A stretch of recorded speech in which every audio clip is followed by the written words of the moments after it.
कोई साथ देने वाला नहीं, तुम सब 1 मिनट में भागते नजर आओगे। जब अगर अभी प्रेमानंद कोई जी कुछ बोलते हैं तो समझो राधा कृष्ण बोल रहे हैं।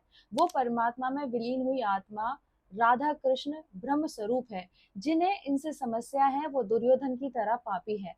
ये दुर्योधन का नाम मैंने क्यों लिया, चलो जानते हैं। संत को भगवान मानने का भाव जिसके अंदर भी है, जब कोई संत सच्चे हृदय से ईश्वर की बातें करता है तो वो केवल शब्द नहीं होते, स्वयं ईश्वर की वाणी होती है। संत के वचन भगवत वचन होते हैं। श्री प्रेमानंद जी के वचनों में राधा कृष्ण की महिमा, उनका प्रेम, भक्ति और सत्य का प्रकाश होता है। इसलिए जो उन्हें मन, वचन और कर्म से मानते हैं, उन पर राधा कृष्ण की विशेष कृपा होती है। जो विरोध करते हैं वह अधर्म की ओर है। इतिहास साक्षी है, दुर्योधन ने भी भगवान श्री कृष्ण का अपमान किया, रावण ने भी भगवान शिव और राम का विरोध किया, और कंस ने भी कृष्ण को मारने के प्रयास किए, लेकिन परिणाम क्या हुआ ये हम सब जानते हैं, अपने ही अहंकार में नष्ट हुए। आज भी जो लोग प्रेमानंद जी जैसे सत्य बोलने वाले संतों से द्वेष रखते हैं, वे उसी अधर्म के मार्ग पर चल पड़े हैं। दुर्योधन जो धर्म को जानकर भी पाप में लिप्त था। सच्चे भक्त की पहचान क्या है? जो भक्त प्रेमानंद जी में राधा कृष्ण का दर्शन करता है, वो स्वयं भक्ति के सबसे ऊंचे स्तर पर होता है, उसका अंतकरण निर्मल होता है, और वही भक्त सच्चे अर्थों में राधा कृष्ण की कृपा का अधिकारी बनता है। आज आज संतों ने जैसे छुपे नाली का हुए कीड़ा सारे नाली चरित्रहीन में ही गंदे सुख कीड़ों प्राप्त को बिल करता है, उसे बिलाते हुए अमृत बिल कुंड से में बाहर डालो आने तो पर उसे पसंद नहीं विवश कर आएगा। दिया। ऐसे जो मुंह मारने का दोषी महसूस कर रहे हैं, लोगों ने अपना असली चेहरा दिखाकर विरोध किया है, और ये वही बोल रहे हैं जो खुद वैसे हैं। देश का सभ्य समाज इनके समर्थन अक्सर खुद ही अज्ञान, अहंकार या पाप में लिप्त होते हैं। उनके अंदर का दोष ही उन्हें भला बुरा बोलने पर मजबूर करता है। प्रेमानंद जी जो बोलते हैं वह राधा कृष्ण की वाणी होती है, जो उनके विरुद्ध बोलते हैं वह स्वयं भीतर से दोषी होते हैं। असत्य और पाप में डूबे हुए लोग ही सत्य का विरोध करते हैं, ठीक वैसे ही जैसे दुर्योधन को धर्म से द्वेष था, क्योंकि उसका अंतर मन पाप और अहंकार से भरा था। सरल भाव में समझाऊं तो संतों की बातें उन लोगों को चुभती हैं जो खुद ही अधर्म पर चलते हैं। सत्य को नकारना वास्तव में अपने पापों को छुपाने की कोशिश होती है। जो भीतर से साफ होता है उसे कभी संतों की बात बुरी नहीं लगती।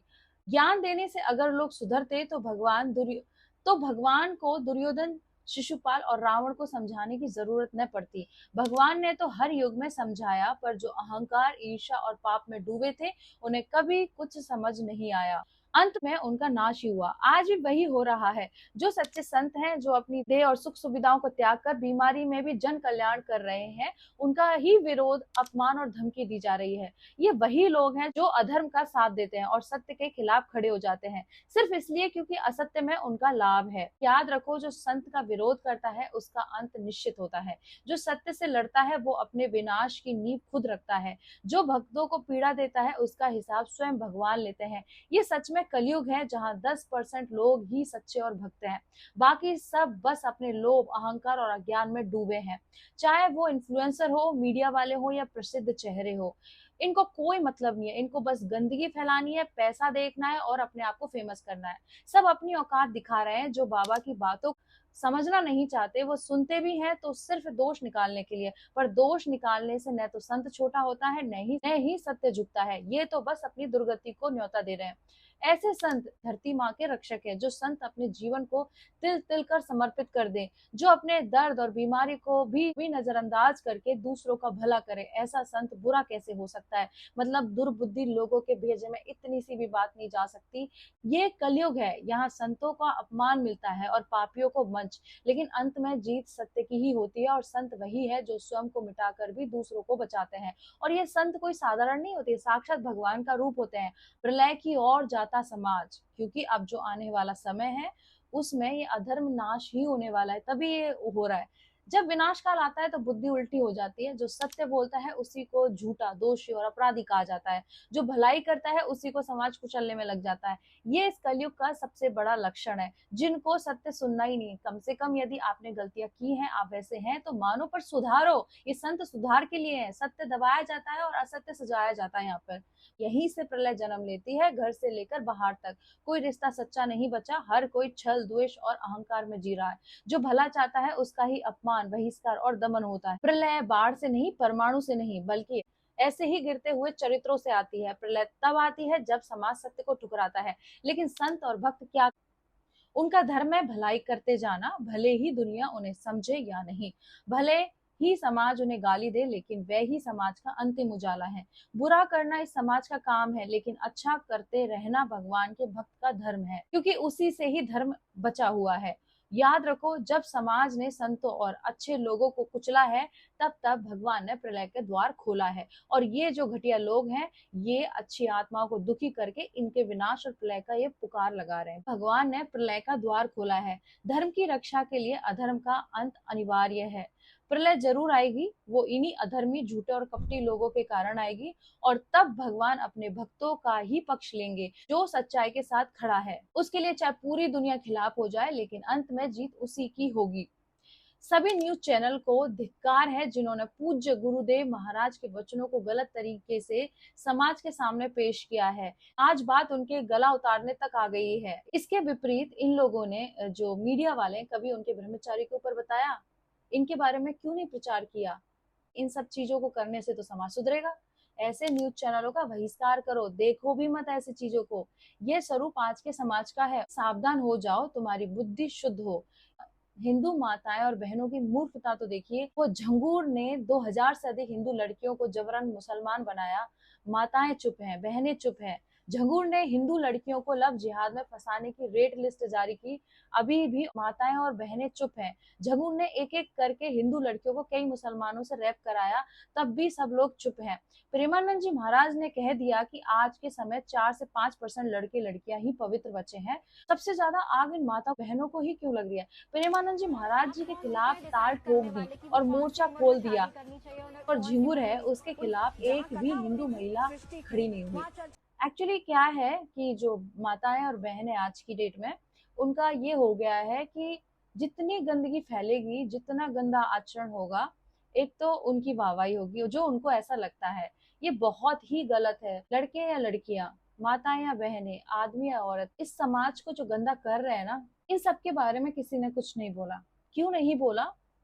धिक्कार है तुम लोगों पे। मुझे ये समझ में नहीं आता कि क्या होने वाला है तुम लोग के साथ। तो अपने संतों की रक्षा करिए, उनके साथ खड़े रहिए, और ऐसे पाखंडी, धूर्त और जो बिल्बल आ रहे हैं, आप लोग के अंदर इतनी गंदगी भरी हुई है, उन संतों से सीखने की बजाय, उस गंदगी को साफ करने की बजाय, आप उस संत के खिलाफ कर रहे हैं। मतलब आप सोचो, आप पहले से इतने नरक में हो, और कितना नरक में जाओगे। तो ये आप अपनी ही दुर्गति को न्योता दे रहे हो। और ज्यादा सो कॉल फेमिनिज्म, सो कॉल व्हाटएवर जो भी है, ये इतनी बनने की जरूरत नहीं है, क्योंकि आने वाला समय में ना चीखोगे, चिल्लाओगे, और इन्हीं संतों के पैरों में आके गिरोगे। आने वाला ही है समय। झलकियां प्रभु दिखाते रहते हैं बीच बीच में, लोगों की आंखें नहीं खुलती है। लेकिन आप लोग, मीडिया वाले हो गए, और भी जो भी हो गए आप लोग, आपको कभी इनसे प्रॉब्लम नहीं हुई कि भाई ये जो फिल्म स्टार हैं या क्रिकेटर हैं, ये मतलब गंदे गंदे प्रचार करते रहते हैं, ना जाने क्या क्या चीज के, कोई बिमल का कर रहा है, कोई जुआ का कर रहा है, कोई न्यूडिटी फैला रहा है, उससे कोई नहीं समाज को प्रॉब्लम, उसमें तो सबको मजा आ रहा है। लेकिन इनकी जो सफाई कर रहा है, उनसे तुम सब लोगों को प्रॉब्लम है। उन पे बड़े बड़े प्रॉब्लम्स कि भाई वो उस गाड़ी में बैठा हुआ है, उसने वो चश्मा लगा लिया। जब वो घटिया लोग लगाते हैं तब तुम्हें प्रॉब्लम नहीं होती, लेकिन जब कोई अच्छा इंसान लगाता है तब तुमको प्रॉब्लम होती है। मतलब तुम लोग कैटेगरी के इंसान हो, खुद के तो हो जाओ, दुनिया की तो छोड़ ही दो। मतलब आप खुद अपनी दुर्गति को न्योता दे रहे हो, और ये जो आप बन रहे हो कि आपके पास पैसा है, फेमस है, ये है वो है, ये एक क्षण में खत्म हो जाएगा। अभी बीच बीच में कुछ झलकियां प्रभु दिखा रहे हैं, कभी कहाँ से कभी कहाँ से, ये सब खत्म हो जाएगा। बचेगा तो सिर्फ और सिर्फ भगवान का नाम, भगवान के सच्चे भक्त। और ये जो समय आया है, इसमें सब जो अधर्मी है खुद अपने पैरों पर कुल्हाड़ी मार रहे हैं, खुद निकल निकल के बाहर आ रहे हैं, क्योंकि उन्हीं का सर्वनाश होना ही है। उनकी जो कैटेगरी है, जिनका उनका साथ देने वाले, उनकी अलग हो जाएगी, उन और जो भगवान का साथ देने वाले, उनकी कैटेगरी अलग हो जाएगी। और वो आपको बताने की जरूरत नहीं पड़ेगी, वो सबको अपने आप दिख ही रहा है, सामने सामने दिख रहा है। तो इन चीजों से बाहर निकलो, और इस वीडियो को शेयर करो। और हमारे प्रेमानंद जी महाराज हो गए, और हमारे कुछ संत हो गए, जो भले के लिए काम कर रहे हैं। छोटी मोटी चीजें हैं, उनको नजरअंदाज कर सकते हैं लोग, बट स्टिल जो तुम्हारे सुधार के लिए हैं, उन्हें सीखो, गलतियां मत निकालो। जब आप किसी पे एक उंगली ना तो चार पास आती है, तो समझो कि चार तुम्हारे अंदर अवगुण है, उसके अंदर तो एक ही होगा, वो भी शायद उसने ठीक कर लिया भगवत कृपा से। तो इसीलिए अपने अंदर झांको, दूसरों की बुराई करने में कुछ नहीं रखा, आप ही का सब कुछ सिस्टम खत्म होने वाला है। इसलिए शेयर कीजिए, और मेरे साथ बोले ओम नमः पार्वती पते हर हर महादेव शिव शंभो।